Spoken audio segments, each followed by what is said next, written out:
মাত্র ৭০ টাকার এই বিরিয়ানির প্লেটে ছিল ২ পিস গরুর মাংস, একটি আলু এবং নল্লি একবারে ফ্রি। এবং মাত্র ১০ টাকায় আপনি পাবেন এই ফিরনি, যার স্বাদ নেক্সট লেভেলের। বিরিয়ানি ক্রেভিংস মেটাতে আমরা চলে যাই মোহাম্মদপুর জেনেভা ক্যাম্পে। ফুড লাভারদের জন্য বিহারি ক্যাম্পের এই জায়গাটি, যেটা মাস্ট ভিজিট স্পট। পুরান ঢাকার পরে এটি একমাত্র জায়গা যেখানে রাত বেশি হলেও আপনি পেয়ে যাবেন খাবারের বিভিন্ন অপশন। মোহাম্মদপুর জেনেভা ক্যাম্পের নাম শুনলে মাথায় আসে হয় বোবা বিরিয়ানি নাহলে কামাল বিরিয়ানি, কিন্তু আজ আমি পরিচয় করে দিব এমন একটি আন্ডাররেটেড বিরিয়ানি যার দাম খুবই রিজনেবল এবং টেস্ট ফাটাফাটি। সলিড ২ পিস মাংস, ১ পিস আলু দিয়ে এই বিরিয়ানিটির দাম ৭০ টাকা। ভাগ্য ভালো থাকলে আপনি নল্লি পেয়ে যাবেন একেবারে ফ্রি। ৩ পিস মাংস এবং ১ পিস আলু দিয়ে এই প্লেটটির দাম মাত্র ১০০ টাকা। ৪ পিস মাংস, ১ পিস হাড় দিয়ে এই প্লেটটির দাম ১৪০ টাকা। এই ৫ পিস মাংসের সাথে রোস্ট অ্যাড করলে এটা দাম পড়বে ২২০ টাকা, যেটা আমার কাছে অন্যতম পছন্দের একটি প্যাকেজ। হাড্ডি চর্বি মিলিয়ে ১০ পিস মাংস দিয়ে এই প্লেটটির দাম ২২০ টাকা। খাবারগুলোর মধ্যে এটাই সব থেকে প্রিমিয়াম ডিল। ফিন্নি সহ ৪ জনের এই টেবিল ভর্তি খাবারের দাম মাত্র ৩৮০ টাকা। বিশ্বাস করা যায়? আমি নিয়েছি ৩ পিস মাংস দিয়ে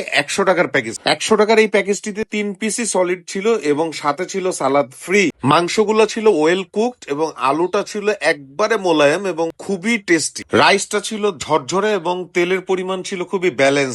মাংস আলুর পারফেক্ট একটা কম্বিনেশন খাবারটিকে ফাটাফাটি একটা জায়গায় নিয়ে গেছে। আমি পার্সোনালি ৪ বার এখানে খাবার ট্রাই করার পরেই আপনার সাথে খুব কনফার্ম হয়ে রিভিউ শেয়ার করছি, যেন কোনো ধরনের কনফিউশন তৈরি না হয়। ৪ বারের মধ্যে ৩ বারই আমার কাছে খাবারটা ১০০তে ১০০ লেগেছে। দোকানের লোকেশনটি হলো বোবা বিরিয়ানি এবং কামাল বিরিয়ানি ঠিক পরেই সামনে শহীদ বিরিয়ানি। ফাইনালি কথা বলবো এই ১০ টাকার ফিরনি নিয়ে, যে ফিরনি আমার অনেক বেশি পছন্দের, কারণ ১০ টাকায় এই ফিরনি ঢাকা শহরে কোথাও পাওয়া যাবে না। ১০ টাকার এই ফিরনিটি আমরা অন্যান্য জায়গায় ৩০ টাকা বা ৫০ টাকায় খেয়ে থাকি, যেটা হরহামেশা আমাদের সাথে হয়ে থাকে। টেস্টের দিক দিয়ে এই ফিরনিটি আমার কাছে যথেষ্ট ভালো লেগেছে এবং মডারেট মনে হয়েছে। আপনি এই ফিরনিটি অবশ্যই টেস্ট করে দেখতে পারেন।